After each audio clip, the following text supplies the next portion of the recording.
Mga unta.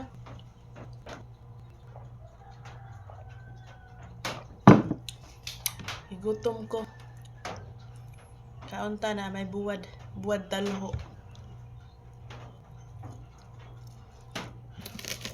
Nonya akong ganyan na buwad. Kanya talho.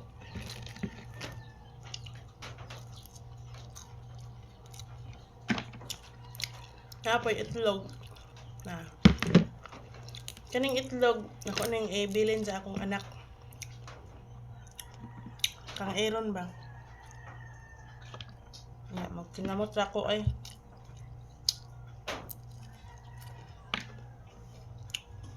Tapos sobrang lucky me. Sobrang ganina sa mga bata. Kung nang kaunon.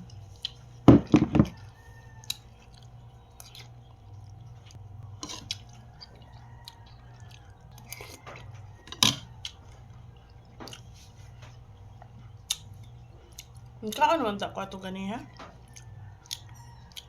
Gutom naman po. Kaon ay.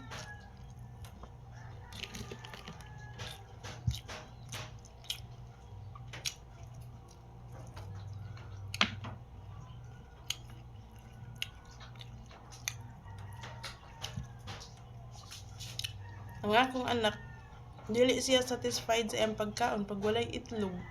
Itlog jud ang makabusog sa akong anak. Pero ganahan mo kaon man siya sa abang pagkaon para hotdog, kaon man siya. Pero maluoy lagi ko itlog hotdog balik-balik. Nya sa uban pod spaghetti kaon na siya.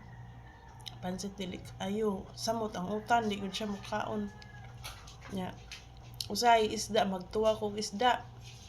Ako pa na siyang hadlokon, bunalan kay aron lang mo higop og sabaw kay di gyud siya ay mura lagi na materror lagi tag-ahat kay dili man mukaon og dili nimo bunalan. Kay gyud sa tagkadiyot. Aron lang gyud mukaon. Kay luoy kayo balik-balik ra sud sa ganog. Wala gyud. Kanon na siya. Muhangyo na siya nga kanon lay ako. Luoy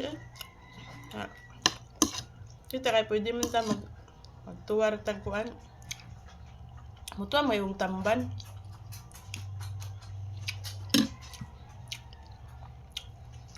Kay bang nalay sabaw ba? Nindot man magkaon na sabaw. Kamunggayan.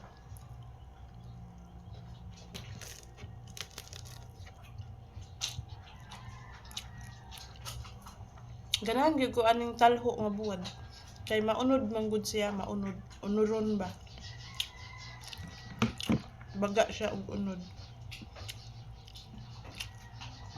Nga akong kanon kay bahaw man ni. Nag-alanganin na siya, pero di kaon ra gyapon ako.